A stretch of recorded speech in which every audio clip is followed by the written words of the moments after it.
ที่ 19 มิถุนายน ปี 2026 กรมใหญ่พลาธิการกองทัพได้จัดพิธีเผยแพร่ผลหายของยาเสพติดนิติกรรมและกฎหมายว่าด้วยยาเสพติดเพื่อพันขยายความรู้เข้าสู่กรมกองโดยมีพลจัตวาคำเพ็งพรหมแก้วหัวหน้ากรมศรีนาหักกรมใหญ่พลาธิการกองทัพพันเอกวงศ์พิตรเสียนวงศารองหัวหน้าห้องการกวดกาและควบคุมยาเสพติดกรมใหญ่ตำรวจกระทรวงป้องกันความสงบมีคณะพักคณะกรมใหญ่พลาธิการพร้อมด้วยหัวหน้าห้องหัวหน้ากลุ่มห้องพเนกตลอดฮอดนายและพลทหารเข้าร่วมในพิธีพันเอกวงศ์พิตรเสนวงศาได้ยกให้เห็นถึงสภาพการแพร่ระบาดของยาเสพติดในปัจจุบันที่นับมีความรุนแรงและส่งผลกระทบอันตรายต่อการพัฒนาเศรษฐกิจสังคมความมั่นคงและอนาคตของชาติพร้อมทั้งได้นินถึงจุดประสงค์และคาดหมายสำคัญ4ประการคือ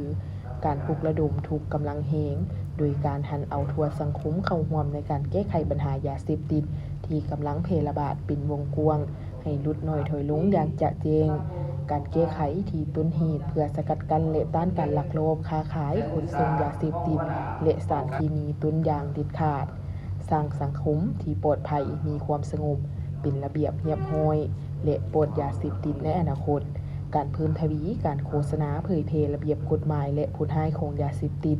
ผ่านหลายรูปแบบหลายวิธีอย่างกว้างขวางเพื่อให้พนักงานนักรบประชาชนมีแนวคิดจิตใจตื่นตัวเข้าร่วมเวียงงานสกัดกั้นด้วยความเข้มงวดจากนั้นพันโทนางคำกองพิษสมภูหัวหน้าแผนกโฆษณาห้องการกวดกาและควบคุมยาเสพติดกรมใหญ่ตำรวจได้ขึ้นบรรยายให้ความรู้เกี่ยวกับประเภทของยาเสพติดผลให้และความอันตรายของมันพร้อมทั้งได้นำเสนอเกี่ยวกับบางมาตราของกฎหมายนิติกรรมที่เกี่ยวข้องกับยาเสพติดและสายภาพวิดีโอละครสั้นให้นายและพลทหารได้รับชม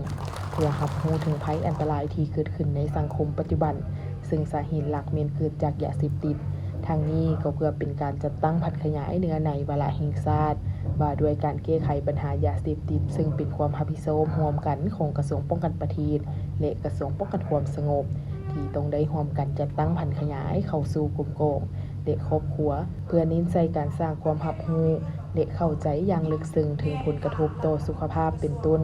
ในทางด้านทางกายจิตใจของผู้เสพผลเสียหายต่อเศรษฐกิจทั้งในระดับครอบครัวและสังคม